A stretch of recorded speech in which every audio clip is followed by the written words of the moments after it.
Assalamualaikum warahmatullahi wabarakatuh. Balik lagi di channel YouTube Pakar Bola Afif Safi, mengomentari sepak bola dengan kesoktahuan. Jadi buat lu yang bingung di mana tempat nongkrong, di mana tempat ngumpul kalau ngebahas bola, yang lain serius-serius, di sini kita bercanda, asik, seru, dan jangan baper-baper. Karena kalau lu udah nonton YouTube gua, berarti gue tahu lu orang yang nggak baper. Oke, gokil. Dan gue mau ucapin terima kasih ya, gue lagi seneng banget karena sekarang udah 10.000 subscriber. Nggak apa-apa ya, senang-senang dulu ya. Terima kasih yang udah stay. Terima kasih juga teman-teman yang selalu support. Nah, jadi pada video kali ini gue akan ngebahas gosip seputar Barcelona dan sedikit ulasan mengenai kualifikasi Piala Dunia. Kualifikasi Piala Dunia ya, fase-fase kualifikasi di grup. Karena seru, menarik, pemain-pemain baru ketemu, banyak hal aneh dan ya lucu lah, sedikit lucu-lucu gitulah. Nah, dan gue mau ngingetin lagi nih, karena banyak juga yang DM gue yang nanyain, "Bang, gimana caranya masuk join Telegram ke podcast yang lu bikin, Bang, podcast Boba, caranya gimana?" Nah, caranya kan gue udah kasih tahu. Itu pertama lu download aplikasi namanya Noise. Nih, namanya Noise nih. Kelihatan nggak? Nah, ini Noise, aplikasi namanya Noise. Nanti lu langsung dengerin nih podcast Boba. Tuh, kelihatan kan nih? Sorry ya, agak susah ya. Podcast Boba, dan ini adalah grup Telegram podcast Boba nih. Jadi lu bakal punya teman-teman di sini ya yang sefrekuensi sama lu. Lu bisa bahas bola, lu bisa ya menganalisa taktik. Tuh. Menganalisa taktik, banyak juga link-link informasi yang sangat menarik di sini. Jadi intinya lu banyak teman. Karena apa? Banyak teman, banyak silaturahmi, memperpanjang tali rezeki gitu. Nah, jadi di podcast Boba ini, di aplikasi Noise, itu banyak banget podcast-podcast yang seru. Buat lu yang suka sama Coki Muslim, dia ada di situ. Suka sama Viko, banyak yang lain, ada Diki Divi, ada Bedu, ada pelawak-pelawak yang sekarang, pelawak-pelawak zaman dulu pada ngumpul di situ. Jadi lu dengerin podcast Boba di Noise. Nih, tuh, podcast Boba, bola banget. Ada episode yang baru muncul namanya, itu episodenya tentang kutukan. Gara-gara dikutuk semua jadi berantakan. Gokil. Ya, sekali lagi terima kasih buat teman-teman. Jadi gitu, banyak yang DM gua tuh, yang nanya di Twitter. Gue juga mau ngucapin terima kasih ya. Yang di YouTube juga udah beralih ke Instagram. DM gue gimana caranya masuk ke Telegram Boba. Itu ada caranya. Jadi lo klik aja podcast Boba. Nanti di link di bio podcast Boba tuh ada link yang langsung ngasih lu buat masuk ke grup Telegram Boba. Oke? Kita langsung bahas. Pertama, gosip seputar Barcelona. Gobar dulu gosip Barcelona ya. Gue kemarin pas siaran di Jebret Media, gue ketemu sama Coach Justin. Gue langsung tanya, "Coach, apa info terbaru yang didapat oleh Barcelona?" Dia menjawab langsung, dia bilang Barcelona akan dapat Wijnaldum. Nah, Wijnaldum setelah itu, karena Wijnaldum, Depay itu dia sekarang lagi kayak free transfer ya, atau bisa datang secara gratis gitu kan. Jadi nggak mahal juga, tapi berkualitas, kira-kira kayak gitu. Cuman kan kita masih mikir kenapa harus Wijnaldum ya? Apakah ada Belanda sentris di sini? Ada Koeman, dia mau beli Depay gitu-gitu. Ya tapi Wijnaldum lumayan oke, walaupun Liverpool sekarang lagi aneh-aneh. Kira-kira ya cocok lah, tenaga baru ya buat Barcelona di lini tengah, ada Wijnaldum. Terus juga ada kontrak Griezmann yang masih ada 3 musim lagi, tapi Griezmann sedang galau. Jadi Griezmann galaunya itu, gue salut nih sama Griezmann yang lagi galau. Dia bilang kayak, gue nih sebenarnya bermanfaat gak sih buat Barcelona gitu kan. Gue kontrak masih ada 3 tahun, tapi kontribusi gue segini-segini aja. Gue harus berpikir kalau misalkan ya Griezmann emang pengen nebus kesalahan, atau Griezmann pengen berkontribusi, harusnya setelah dia galau seperti ini, dia harus lebih maju dong. Dia harus lebih ya sadar kayak, oke, gue harus berkontribusi untuk Barcelona. Gitu, gue salut sama Griezmann.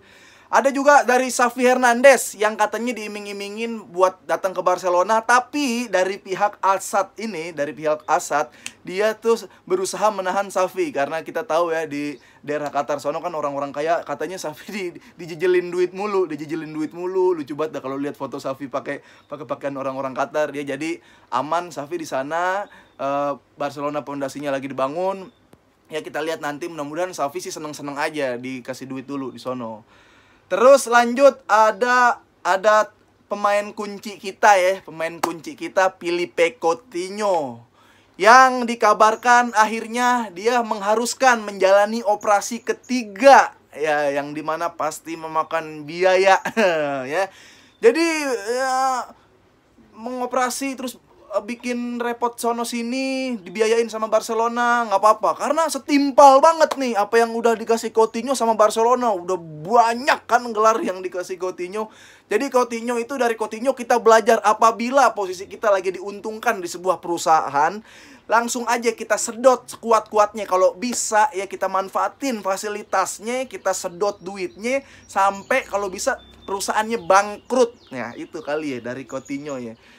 Lagian Coutinho ngapain sih pakai dokter spesialis, ya kan? Udah sampai 3 kali operasi, berarti ada 3 kali biaya yang dikeluarkan buat Coutinho. Mending gue kenalin, lu main ke daerah Tanah Abang, gue kenalin sama Haji Naim.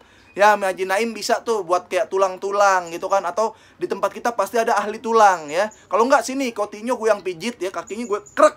Gitu, udah Coutinho udah nggak bisa main bola lagi nih, kayaknya nih udah bengkok. Nah, bisa kayak gitu Coutinho. Padahal Ansu Fati juga katanya mendapatkan operasi yang ketiga. Tapi kalau Ansu Fati dia tuh masuk top dalam pemain muda terbaik. Itu ada Ansu Fati. Kabarnya kayak gitu, dan mudah-mudahan Ansu Fati sudah bisa latihan lagi nanti gitu. Jadi kalau Coutinho gitu aja ya, mendingan Coutinho urut di mana ya, di Haji Naim, di ahli tulang ya, kalau nggak di Cimande gitu. Tapi kita titip pesan sama tukang urutnya, bang, dibengkokin aja biar nggak balik-balik lagi ke Barcelona, bang, kakinya Coutinho. Ya Allah, Coutinho. Ya kira-kira kayak gitu ya. Ada lagi Pedri, gue salut banget nih sama positioning dan langkah-langkah Pedri. Dia nggak mau disamain sama Iniesta. Banyak yang bilang Pedri the next Iniesta, dan bilang Pedri, saya cukup mengagumi Iniesta, tapi saya adalah Pedri, Iniesta tetap Iniesta, tanpa mengurangi rasa hormat. Kata Pedri gitu. Gue setuju, gue sangat respect banget sama Pedri bisa speed kayak gitu. Karena biasanya kalau pemain-pemain bola ya, yang kalau dikasih istilah the next tuh pasti biasanya mati tuh karirnya tuh kan. Bojan katanya the next Messi. Waduh, mati Bojan. Ada yang the next Ronaldo tuh di luar. Nggak, Nani the next Ronaldo biasa aja, walaupun sempat naik dikit. Kalau udah di the nextin, udah jangan dah. Makanya kayak Mingueza mau the next Puyol, jangan. Udah, kita jadi diri sendiri aja. Kita percaya sama diri sendiri buat ngembangin Barcelona. Tuh, bagus Pedri.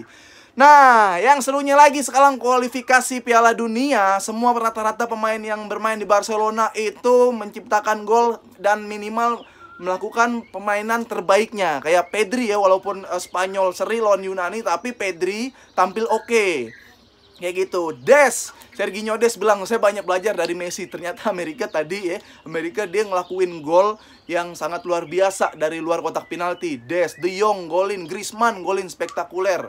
Terus si Lord Braithwaite, lu lihat Denmark ya, Denmark tuh lawan apa kemarin? Oh, Denmark Israel. Si gol dari Braithwaite itu kayak Ronaldo. Dia goceknya kayak Ronaldo udah 5, dicongkel bolanya kayak Messi. Gue bilang, Lord, harusnya ya Braithwaite tuh ketemu sama Bettner, jadi ada double Lord. Jadi musuh bingung tuh, ini kita nggak usah tempel, apa kita diemin aja ya ini Lord. Seru banget. Tapi yang seru lagi, karena biasanya kalau kualifikasi itu baru pemain-pemain ya, baru pada gabung lagi, belum ada yang klop. Kayak misalnya Belanda kalah sama Turki. Nah, Belanda kalah sama Turki 4-2, teman-teman. Nah, katanya ya Belanda kalah sama Turki 4-2, katanya Belanda ya diserang melalui makanan. Jadi Belanda diserang melalui kebab. Waduh. Jadi Belanda kekenyangan gara-gara makan kebab. Nah, dan Belanda akhirnya bisa menyerang balik ya. Harusnya Belanda bisa menyerang balik kalau dikasih kebab. Kasih aja tuh pemain Turki ini cake Holland Bakery. jadi perang makanan. Skornya 4-2. Ada juga Perancis dia 1-1 lawan Ukraina ya. Itu gokil. Tapi sebenarnya ya teman-teman, yang seru dari kualifikasi Piala Dunia itu, kita menemukan dan nonton negara-negara yang bahkan kita nggak tahu namanya. Kayak ada di grup H, ada yang namanya negara Malta. Wah, ini Malta dia habis kalah sama Slovenia. Ada juga Gibraltar. Wah, Gibraltar itu kalah dia sama Denmark apa ya? Norway, Gibraltar kalah. Estonia juga kalah 3-0 sama Ceko. Estonia kalah 3-0 sama Ceko. Estonia lu. Ini negara mungkin pemain yang pemainnya itu diseleksi bukan gara-gara skill tapi gara-gara lewat stadion gitu kan. Lu lewat stadion demen bola ya? Ayo main-main. Sama si Malta, dan negara Malta poinnya masih 0. Malta itu segrup sama Rusia, Slovenia, Sipur, Slovakia sama Kroasia. Malta udah pasti yang nggak lolos nih. Malta itu negara, mudah-mudahan nih orang negara Malta nggak nonton YouTube gue ya. Ya kayaknya ya, Malta, gue nggak tahu dia di peringkat FIFA berapa ya. Mungkin pemainnya tuh ketika disuruh main di timnas kaget gitu ya. Dipilih gitu kan biasa seleksi. Kalau negara lain, bahkan Indonesia kalau ada seleksi timnas ngumpul semua. Kalau nggak dari pemain ini udah ditandain gitu kan. Nih Malta nih cara seleksinya itu dari orang lewat.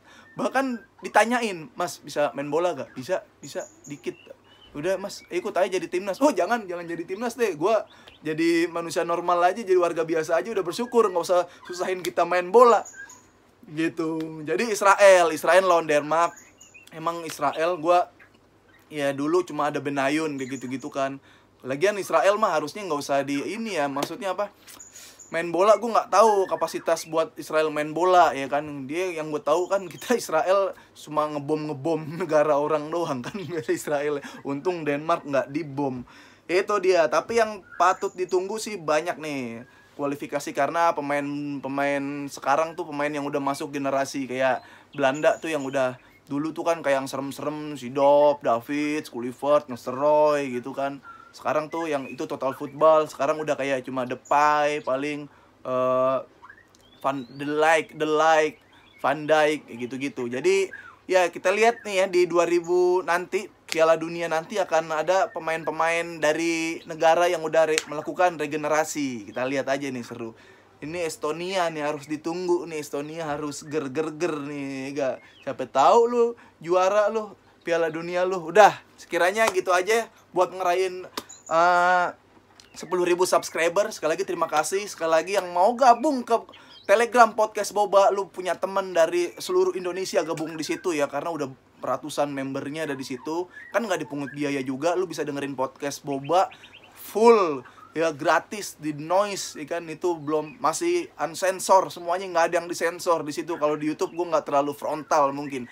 Ada juga teman-teman yang ngebedah taktik. Biasanya kita anak-anak Podcast Boba setelah pertandingan itu langsung ngebedah taktik. Kenapa ini kalah, kenapa ini mainnya goblok. Itu semua ya buat lu cocok lah. Buat orang-orang yang kayak kita nih, yang sok ngerti, yang sok tahu ikan, yang padahal ngerti, padahal ini itu ya cocok banget buat gabung ke grup Telegram Podcast Boba. Oke, sehat-sehat terus. Sampai ketemu lagi di Pakar Bola. Afif Safi, salam olahraga, dan assalamualaikum warahmatullahi wabarakatuh.